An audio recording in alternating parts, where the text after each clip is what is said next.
ధ్యాన మిత్రులందరికీ నమస్కారము. మరి 41 రోజుల పాటు 41 మంది గురువుగారులతో చేసే ఈ ప్రయాణంలో మరొక రోజులోకి అడుగుపెట్టాము. 33వ రోజులోకి ఇదే నా ఆహ్వానం. మై డియర్ ఫ్రెండ్స్, ఈరోజు నేను చెప్పబోయే గురువుగారి పేరు ఆయన అందరికీ సుపరిచితమైన, మనందరి వీణులకి విందు చేసిన, తన సంగీత సంపదను ఎంతో మందికి ధారబోసి ఏ స్థాయిలో ఉన్నవాళ్ళు ఆ స్థాయిలో నేర్చుకునేలాగా అనేక కీర్తనల్ని స్వరపరిచి, హ్మ్, భక్తిలో, ఆధ్యాత్మికతలో తోడుగా అయ్యే ఆ సంగీత సామ్రాజ్యానికి ఎనలేని సేవ చేసిన త్యాగరాజ స్వామి గారు. మరి త్యాగరాజ స్వామి గారి ఎన్నో కీర్తనలు నేను సంగీతం నేర్చుకున్నప్పుడు నేర్చుకోవడం జరిగింది. మరి ఎంతో అద్భుతంగా ఉంటాయి. ప్రతి కీర్తన కూడా ఒక రకమైన తన్మయత్వంలోకి, పారవస్యంలోకి మనల్ని తీసుకెళ్లే విధంగా ఉంటుంది. ఆలోచనలు రేకిస్తుంది. సమర్పణ భావాన్ని, భక్తిని పెంచి పోషిస్తుంది. మరి అలాంటి ఒక్కొక్క కీర్తన మరి అన్నీ ఇన్ని కాదు మై డియర్ ఫ్రెండ్స్, 24,000 కీర్తనలు ఆయన రచించారు. ఆయననే వాల్మీకి యొక్క మరో అవతారం అని కూడా చెప్తారు. వాల్మీకి గారు 24,000 శ్లోకాలతో రామాయణాన్ని రచిస్తే, మరి త్యాగరాజ స్వామి 24,000 రాముల వారి కీర్తనలను రచించారు. మహారామ భక్తుడు, యోగీశ్వరుడు, సంకీర్తనాచార్యుడు, మరి త్రిమూర్తులు అని చెప్పబడతారు. ఆ త్రిమూర్తుల్లో సంగీతానికి త్యాగరాజ స్వామి కూడా ఒకరు. మరి త్యాగరాజ స్వామి గారి జీవిత విశేషాలని ఈరోజు తెలుసుకుందాం. త్యాగరాజ స్వామి పూర్వీకులు ఆంధ్రప్రదేశ్‌లో కర్నూలు జిల్లాలో నివసించేవారు. కానీ వాళ్ళ తండ్రి గారో, తాతగారో నాకు సరిగ్గా తెలీదు. తాతగారు అనుకుంటున్నాను. వాళ్ళు తమిళనాడుకి షిఫ్ట్ అవ్వడం జరిగింది. ఆ తమిళనాడులో అక్కడి నుంచి వలస వెళ్ళి అక్కడ ఆహ్, వాళ్ళు జీవితాన్ని తర్వాత కొనసాగించడం జరిగింది. మరి మే 1767లో తమిళనాడులోని తిరువయ్యూరులో ఒక బ్రాహ్మణ కుటుంబంలో త్యాగరాజ స్వామి గారు జన్మించారు. తండ్రి గారు కాకర్ల రామబ్రహ్మం గారు, తల్లి గారు సీతమ్మ గారు. మరి తండ్రి గారు గొప్ప సాహిత్య అలాగే సాంస్కృతిక పండితులు. అలాగే తల్లిగారు ఎంతో అద్భుతమైన రామభక్తురాలు. ఇద్దరు కూడా రామభక్తులు. మరి గాయని కూడా ఆవిడ. ఆవిడ చిన్నప్పటి నుంచి రామాయణ గాథలు చెప్తూ, చక్కగా ఎన్నో కీర్తనలు పాడుతూ తన్మయత్వంతో ఆయనకి తినిపిస్తూ పెంచారు. ఆ తల్లిదండ్రుల పెంపకంలో ఆయన చిన్నప్పటి నుంచే ఎంతో రామభక్తిని ఆకలింపు చేసుకున్నారు మై డియర్ ఫ్రెండ్స్. మరి ఆయన తల్లి పాడుతుంటే ఆయన కూడా తల్లితో కలిపి పాడుతుంటే అప్పుడు తండ్రి గారు ఆయన్ని గమనించి ఆయన యొక్క విశిష్టమైన గొంతుని, ఆ స్వరాల్ని, సాహిత్యాన్ని పట్టుకునే ఆ యొక్క ప్రతిభని చూసి ముచ్చటపడి సొంటి వెంకటరమణయ్య గారు అని అక్కడే ఉన్న ఆ సంగీత గురువు గారి దగ్గరికి, ఆ పండితుల వారి దగ్గరికి పంపిస్తారు. మరి ఆ సొంకిట్టి వెంకయ్య రమణయ్య గారి దగ్గర మొత్తం సంగీతాన్నంతా అలవోకగా గ్రాహిగా ఒక్క సంవత్సరంలోనే నేర్చుకుంటారు. ఓన్లీ గాత్ర సంగీతమే కాదు, వీణా వాయిద్యాన్ని కూడా ఎంతో అద్భుతంగా పా వాయించేవారు. నేను కూడా నేను నేను కూడా ఒక వాయినిక. నా వీణ నేర్చుకుంటున్నాను. కొన్ని వాయిస్తాను. ఆ సంగీతంలో ఆ మెళకువలు, రాగాలు, జారులు, గమకాలు కూడా ప్రతి కీర్తనలో కూడా వీణకి తగ్గట్టుగా ఉంటాయన్నమాటండి. ఎగ్జాక్ట్‌లీ యాప్ట్ ఫర్ వీణ. వీణ మీద వాయిస్తే ఎలా ఉంటుందో అలాంటి జారులు, గమకాలన్నీ కూడా ఆయన సంగీతంలో కనిపిస్తూ ఉంటాయి. దానికి కారణం కూడా ఆయన యొక్క వైనికుడు కూడా అవ్వడం అని తర్వాత నేను అర్థం చేసుకున్నాను. అయితే మొత్తం నేర్చుకున్న తర్వాత ఆయన మొదటిసారిగా చిన్నతనంలోనే ఒక కీర్తనని రచించి స్వరపరిచి ఆళ్ళింట్లో గోడ మీద రాయడం జరిగింది. మరి తండ్రి గారి ద్వారానే రామనామాన్ని తీసుకొని ఎన్నో కోట్ల సార్లు ఆ రామనామ జపాన్ని ఆయన చేశారటండి. అలాగే మేనమామ గారు కూడా ఒక వైదికుడనమాట ఆయన. ఆ మేనమామ గారు కాళహస్తయ్య. ఆయన దగ్గర ఎన్నో సంగీత గ్రంథాలను తీసుకొని చిన్నప్పటి నుంచి ఆ సంగీత గ్రంథాలను కూడా చదువుతూ ఉండేవారు త్యాగరాజ స్వామి. ఇంకా తెలుసుకోవాలి, ఇంకా లోతుగా పరిశీలన చేయాలి అన్న తపన ఆయనకుండేదనమాటండి. అయితే ఒకసారి ఏమైందంటే అండి, ఒక గురువుగారు రామకృష్ణానంద స్వామి గారు అని ఒక యతీంద్రుడనమాట. ఆయన వీళ్ళ ఇంటికి రావడం జరిగింది. త్యాగరాజ స్వామి గారి ఇంటికి. వచ్చి ఆయనకి నారదోపాస్తి అనే ఒక మంత్రాన్ని ఇచ్చారు త్యాగరాజ స్వామికి. ఆ నారదోపాస్తి అనే ఆ మంత్రాన్ని ఆయన ఎంతో అఖండమైన నిష్టతో, భక్తితో, సమర్పణా భావంతో ఆయన తీసుకొని దానిని సాధన చేయడం జరిగింది. అలా సాధన చేసినప్పుడు సాక్షాత్తు నారద మహర్షి ఆయనే మరి సంగీతానికి గాడ్ అన్నమాటండి ఆయన. సెలెస్టియల్ వరల్డ్స్‌లో. ఎంత అద్భుతమైన గానం చేస్తారంటే మరి సాక్షాత్తు ఆ నారద మహర్షి వచ్చి ఆయనకి 2 గ్రంథాలివ్వడం జరిగింది త్యాగరాజ స్వామికి. అంతేకాదు ఆయన తంబురాని నారద మహర్షే శృతి చేశారట. శృతిలో ఉన్న తంబురాన్ని ఇంకొకసారి శృతి చేసి, నారద మహర్షి గారు శృతి చేసినప్పుడు ఆ తంబూరా మీటినప్పుడు ఆయనకి ఎంతో జస్ట్ ఆ తంబూరా మీటితేనే అమితమైన ఆనందం కలిగి ఆనంద బాష్పాలొచ్చినియట. ఆ తర్వాత ఆయనకి సంగీత గ్రంథాలిచ్చారు. ఆ 2 మహాగ్రంథాలు అదేంటంటే అండి, స్వరన్నవము, అలాగే నారదీయము అనే 2 గ్రంథాలిచ్చి, ఇవి నీవు చదవమని చెప్పి త్యాగరాజ స్వామికిస్తే, త్యాగరాజ స్వామి వారు ఆ గ్రంథాలని మరి విశేషంగా సాధన చేయడం జరిగింది మై డియర్ ఫ్రెండ్స్. మరి ఆయన కమలాంబ అనే ఒక ఆమెని వివాహం చేసుకోవడం జరిగింది. ఆవిడ కూడా ఎంతో మహాభక్తురాలు. ఆవిడకి సీతాలక్ష్మి అనే ఒక కుమార్తె కూడా జన్మించడం జరిగింది. మరి ఆయన ఎంత గొప్ప సంకీర్తనాచార్యుడైనా సరే, ఆయనకి అది అందరికీ పంచి అదే అందరికీ టీచ్ చేసి డబ్బు చేసుకోవాలని గాని, పెద్ద గాయకుడైపోయి పెద్ద పెద్ద సభల్లో పాడాలని గాని, సంగీతం పట్ల ఉపయోగించి ధనాన్ని సంపాదించాలనే ఆకాంక్ష కొంచెం కూడా లేదాయనకి. ఆయన సంగీతం అంతా కూడా భక్తి పారవస్యంలోంచి, రాముని యొక్క సమర్పణా భావంలోంచి, యోగంలోంచి, ధ్యానంలోంచి వచ్చిందే తప్ప, ఆయన సంగీతాన్ని ఎప్పుడూ కూడా కమర్షియల్‌గా ఆయన తీసుకోలేదనమాటండి. కానీ వాళ్ళ అన్నగారు ఎవరైతే ఉన్నారో, ఆ అన్నగారు మట్టుకు ఒక అన్నగారున్నారు. చాలా చాలా ధనం మీద పేరాస ఎక్కువాయనకి. ఆయన ఎప్పుడు ప్రవోక్ చేస్తూ ఉండేవారు. ఇలా కూర్చొని పాడుకుంటా వెళ్లి చెప్పు, పాఠాలు చెప్పు, అక్కడ పాడు, ఇక్కడ పాడు అని. ఎప్పుడు చూస్తే ఎంత ప్రవోక్ చేసినా ఆయన మట్టుకు ఈయన ఈ రామ భక్తికే మొత్తం నా కీర్తనలు అంకితం అని చెప్పేవారనమాట. అయితే ఒకసారి ఏమైందంటే 'కింగ్ ఆఫ్ తంజావూరు' ఆయన కింగు ఎన్నో రాయల్ గిఫ్ట్స్ అన్నీ పంపిస్తారనమాట. రథాలు, రత్నాలు, మాణిక్యాలు, డబ్బు, బంగారం మొత్తం అవన్నీ కూడా గిఫ్ట్‌గా పంపించి ఆళ్ళ ఆస్థాన గాయకుడుగా వచ్చి అక్కడ మా కోసం పాడమని అడుగుతారు.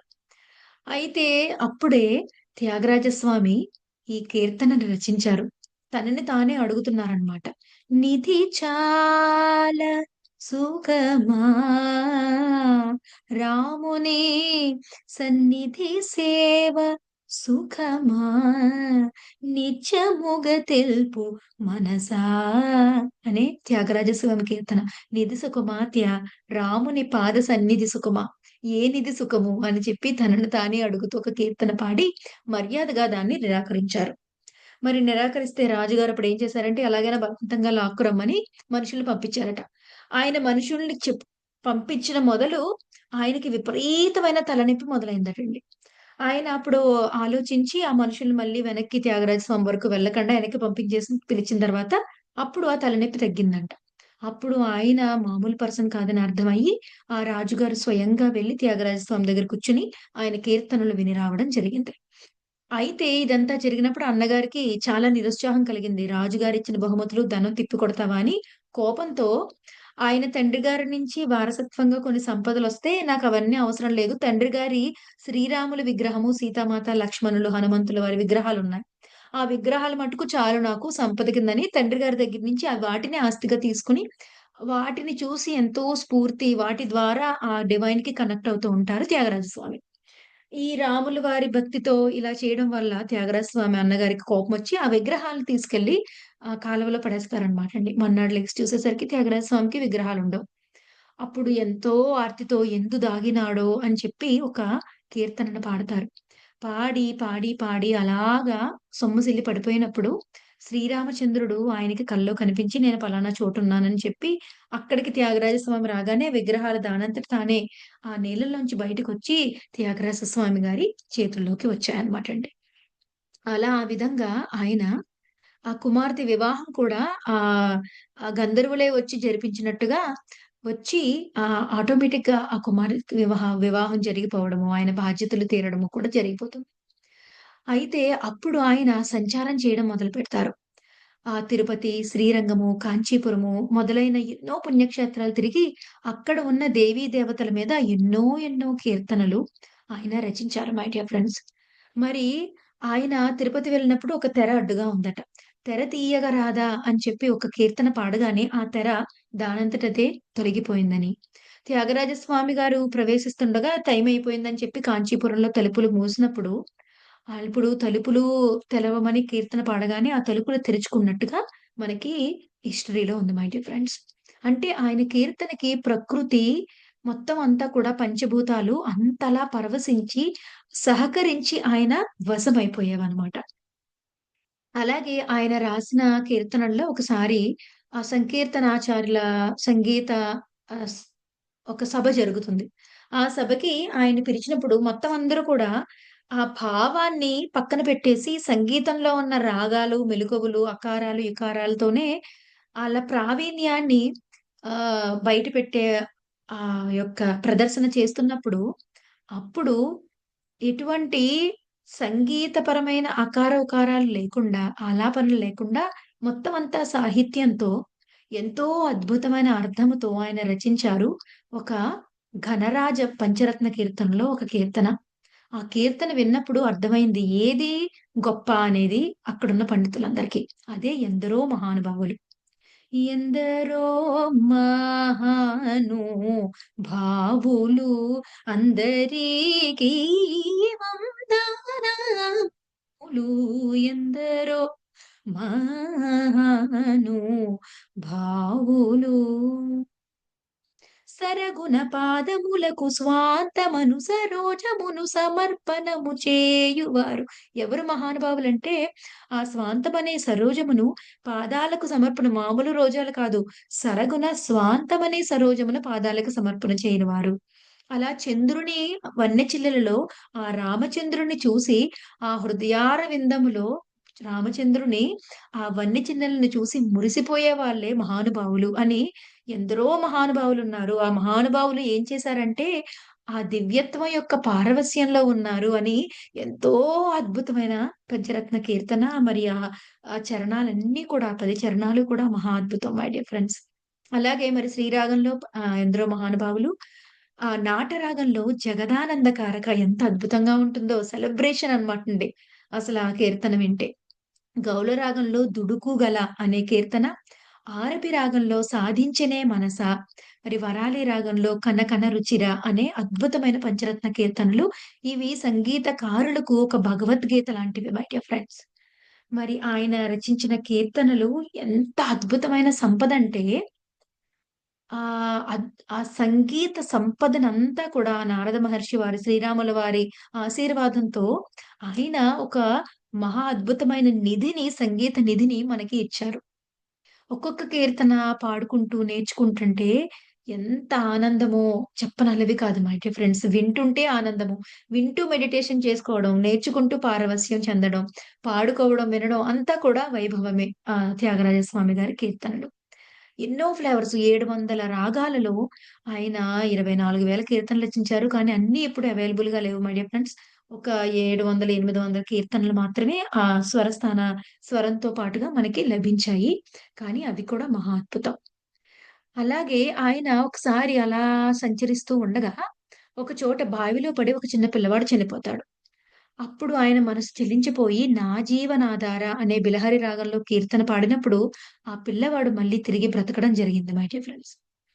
అలాగే 1947 సంవత్సరంలో పుష్య బహుళ చతుర్దశి నాడు ఆయనకి ఒక కొన్ని వారాల్లో 10 వారాల్లో ఆయనకింకా నా జీవిత పరమార్థం అయిపోయింది. నేను సమాధి చెందాలని ఆయనకర్థమైపోయింది. అప్పుడు 1847 సంవత్సరం పుష్య బహుళ చతుర్దశి నాడు పరమహంస బ్రహ్మేంద్ర స్వామి అని ఉండేవారు. ఆ పరమహంస బ్రహ్మేంద్ర స్వామి ద్వారా సన్యాసాన్ని స్వీకరించారు. చూడండి. ఆయన చనిపోయే ముందు మొత్తం అన్నీ కూడా డిటాచ్ అయిపోయి ఆయన సంసారంలో ఉన్న ఆయనే కదా! ఆయన పేరుకు గాని, కీర్తనలకు గాని, ఆయనకున్న అన్ని రకాల స్టూడెంట్స్ ఉండేవారు ఎంతోమంది. ఆళ్ళందరికీ మొత్తం అన్నిటి నుంచి కూడా ఆయన డిటాచ్‌మెంట్ తీసుకోవడానికి ఆ సమయంలో ఆయన సన్యాసాశ్రమాన్ని స్వీకరించి, ఆయన నాదబ్రహ్మేంద్ర స్వామి అని ఆయన పేరును మార్చుకున్నారు. మార్చుకొని మరి ఆ కొన్ని వారాలలో తీసుకున్న తర్వాత ఇంచుమించు జనవరి 6, 1847 సంవత్సరంలో మొ ఉదయం రోజు ఆ ధ్యానంలో కూర్చొని యోగ సమాధిలోకి వెళ్లి, ఆయన బ్రహ్మరంధ్రంలోంచి ఆ కపాలంలోంచి బ్రహ్మరంధ్రంలోంచి ఒక వెలుగు రూపంలో ఆయన ప్రాణాన్ని బయటికి వదిలేసి మహాసమాధి చెందడం జరిగింది మై డియర్ ఫ్రెండ్స్.